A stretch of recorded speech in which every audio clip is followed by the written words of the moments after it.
Welcome to the Advanced Selling Podcast. A programming note before we begin. Friday, January the 28th, we'll be hosting a special event at the Jazz Kitchen in Indianapolis, thus the background music. It begins at 11:30 and ends at 1. We'll be recording 2 podcasts in front of a live audience. So if you're in or around the Indianapolis area on that day, go to advancedsellingpodcast.com/live and register. It's $12 for lunch. Now, on with the countdown. I've always wanted to say that. This is the Advanced Selling Podcast. I meditate. I light a candle I burn in the Northwest. The aim of this podcast is to help business sales teams grow their business with modern strategies and philosophies. Now your hosts, Bill Caskey and Brian Neal. There we go. Yeah. Back for session episode number whatever in 2011. We're back. New year. We're back. And Brian, you've been gone. And, I have been. I want you to. We kind of kept it a secret. We did. It wasn't really anything we wanted to promote. Nope. But you're back now, and so why don't you tell us where you were? Yeah, I was, as a lot of the listeners might know, or maybe some of you don't know, that and those of you who are across the pond or somewhere else out of the country, we have a thing here called American football, and I am a football official, referee, if you will. In collegiate football, I work in the Big Ten Conference, and I got the honor, absolute honor, dream come true to work the BCS National Championship game, Auburn versus Oregon, which was just an absolute thrill and a delight. Phenomenal game. Couldn't have asked for a better outcome, not necessarily for the teams. If you're Oregon, not a good outcome, but just the excitement and the thrill of that was just still kind of pinching myself and still up on cloud nine. It was really, great job. really cool. Thank you very much. The crew did a great job, too. Yeah, we really lucked out. It's funny, in games like that, the player, the skill level is so high, the players play, the coaches coach, and we do our job, and it usually makes for a really nice outcome. And was an absolute blast. Well, you said a couple things that I think relate to achievement in general, and you talked about the pregame meeting that you guys have, where people make you aware of certain things, whether it's field conditions or whether it's crowd or whether it's whatever, whether it's the way one of the teams plays. Yep. And I thought it was really interesting that near the end of the game there was a play that to most of us on TV looked like a player was down. Yep. And you guys didn't call it. You all saw that he wasn't down. Correct. And the camera reinforced that it was the right call. But talk a little bit about how the pre-game prep really puts you in a frame of mind of being aware and paying attention to things like that. Yeah, there were 2 things that came up. That was one of the things that we talked about, was we had seen that a lot, both in the post-game and actually just in the last couple of years, where you see players just rolling on top of another player, which doesn't make them down just because they're laying on top of somebody else if they're still rolling forward. So as long as the player's still moving forward, he's laying on top of somebody and something other than his hand or foot haven't touched the ground, he can get up and go. And we talked about that, and that's exactly what happened. So it was in your mind, that preparation really paid off. And then the second element we talked about was just strictly concentration.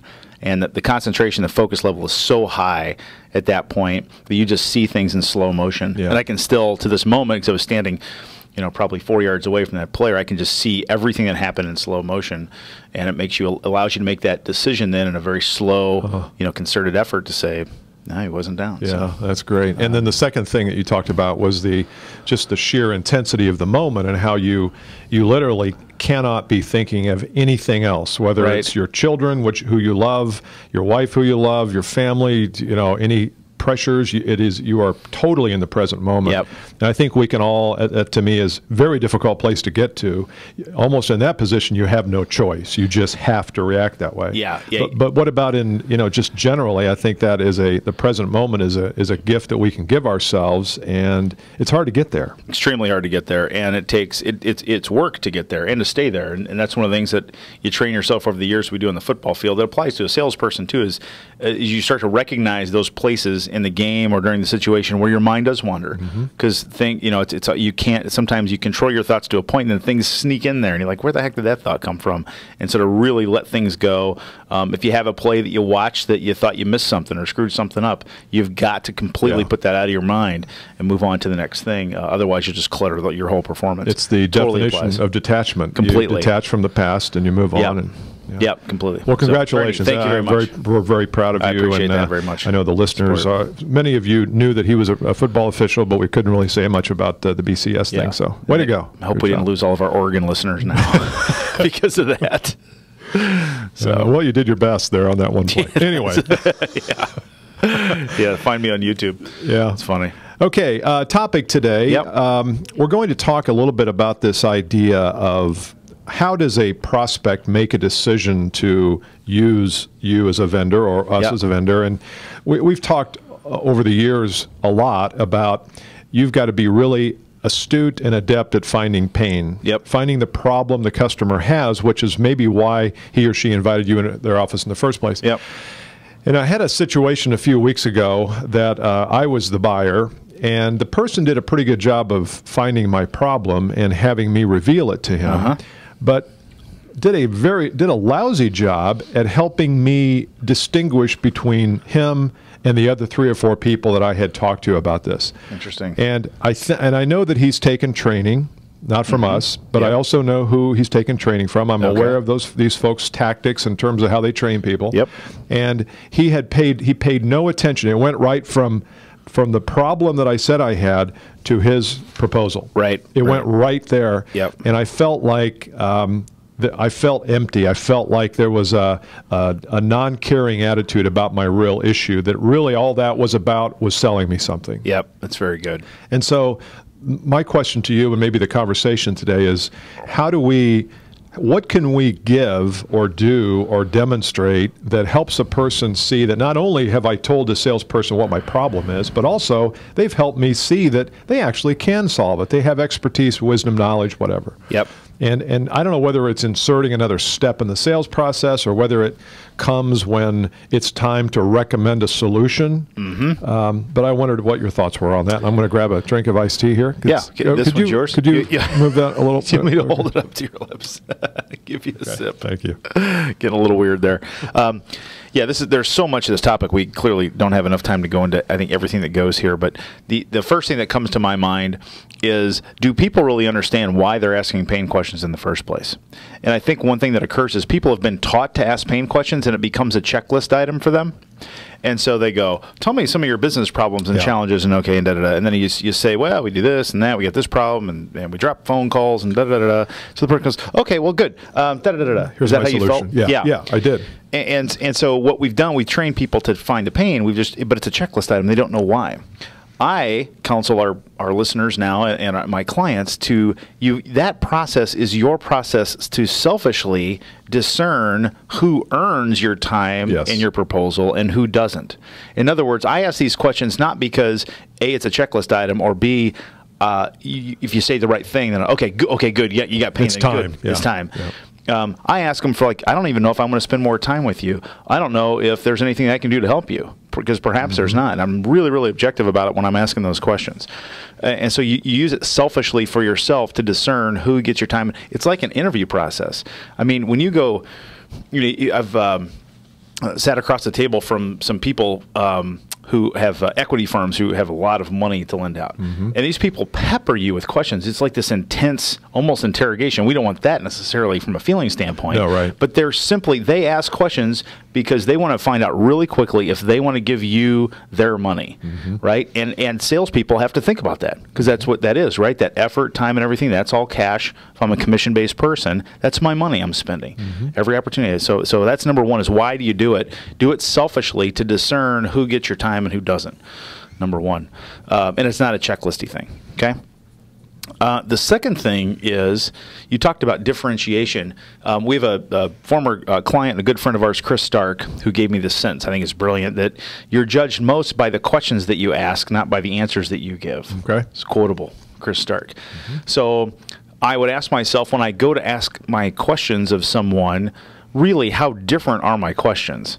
Because a lot of people will come with some very generic things. Well, tell me a little bit about what you're doing. Tell me some of your business problems and challenges. And it's very specific. But I want to ask things that throw people, a curveball or a left turn or something. They go, wow, no one's ever asked me that. Or holy cow, that's a really good question. That tells me that I'm differentiating myself in my process. I agree. And then I can then differentiate myself in my answer after that. Yeah. So at what point then, so I've asked all these questions, and maybe I've asked some different questions, got some good answers, different answers. At some point, the sales professional has to take those answers and that information that he's gleaned or she's, and do something with them. Not just feed them back, like, well, let me tell you what I think I hear you say, Brian. Right. Not that, but prepare something that is customized to their answer. So if one of the things is a drop call thing, then I think at some point you have to tell that person how your technology is going to help them solve that problem. Yeah. And I know sometimes people think that's spilling candy in the lobby, and there's this saying that you don't give your customers any information. Well, I just don't think that's the way it happens today. I think you have to do something. So I agree. So the question is, how do you take those answers that you're given and go back and create something that then after you present that, I was thinking the other day that what are the words? And the words are very simple. 3 words. Ready? Ready. Write this down. I will. Got your pencil sharpened? Everybody write your pencil, right? Okay. Pencil sharpened. Welcome to 2011. Go ahead. In the event. Ooh. In the event we decide to work together and you decide that you want to fix these problems you just told me you have, and in the event I decide that I want to help you with them, here is the process, or here is the path, or here is the method, or whatever. I don't know what comes after in the event, but in the event ... we decide to work together, here is what you can expect from me. I don't think it has to be detailed technology, bits and bytes that you talk to them about, but I think they need some kind of reassurance that you actually do know how to fix this problem. Yeah, that's very, very good. Can I add my own words there? Sure. Yeah. So I love people to think about answers that they get, and I love for salespeople to put themselves in that person's position. So I like to coach and or use the words, if I were sitting in your seat, here's how I would be thinking about this. If I were sitting in your seat, drop calls would be extremely irritating to me. Or if I were sitting in your seat, those are a nuisance, but I'd likely be focused on a bigger thing, which is X, whatever that thing is. So, but you can't say, if I were in your seat, I'd be buying from me. You can say that. You can make it a little bit too blatant. That's an option. No, probably not. But I just want people to think like the people that they're working with and starting to form these business relationships with and selling to, but really think about them that way. Yeah. And because there might be things like, gosh, if I'm sitting in your seat, I'm thinking, gosh, do I mess around with dropped calls or do I do this other thing right now? And I sense that dropped calls are a problem, but this just felt bigger to me as you were talking about it. So you're sitting there going, yeah, you got me. We're connected now. Yeah, that's good. Okay, well, I hope this helps. I mean, I think that we all have this issue, and you may have the issue and not know it. And if people are stringing you along and not maybe making decisions like you would like them to, it could have something to do with you've missed a little part of the sales process, which is where you demonstrate through your questions or through your process how you're going to help them. Promotable event. Yeah, real quick. Yep. Go ahead. Oh, me. We're having a live event. We're having 2 live events. We're having a live event in Indianapolis, Indiana. We're doing the Advanced Selling Podcast live. We're recording 2 shows on Friday, January 28th at the Jazz Kitchen at 54th and College. If you're in Indianapolis, you go to the Advanced Selling Podcast site, and there's a place to register there. All you have to do is buy your lunch. We'll give you the content and do all this stuff, but you have to buy your own lunch there. It's $12, correct? Yep. And go to the website to get that. And our second live event is going to be in San Jose, California. More information to come on that. That's on March the 17th. 17th, St. Patrick's Day. Oh, it is, isn't it? St. Patrick's Day, so we'll have to yikes. Have a little, You think? Wow, that could be a rowdy crowd. Very good. We'll be announcing details of that, but anybody in the San Francisco, San Jose area, we're going to have it open to about 30 to 40 people, so it's going to be a pretty intimate crowd, but make sure you put March 17th, probably going to be in the 5 to 6 o'clock range, hors d'oeuvres and some cocktails. That could get ugly. Cocktails with Brian. Can't do it. All right, see you next time. Yep, bye.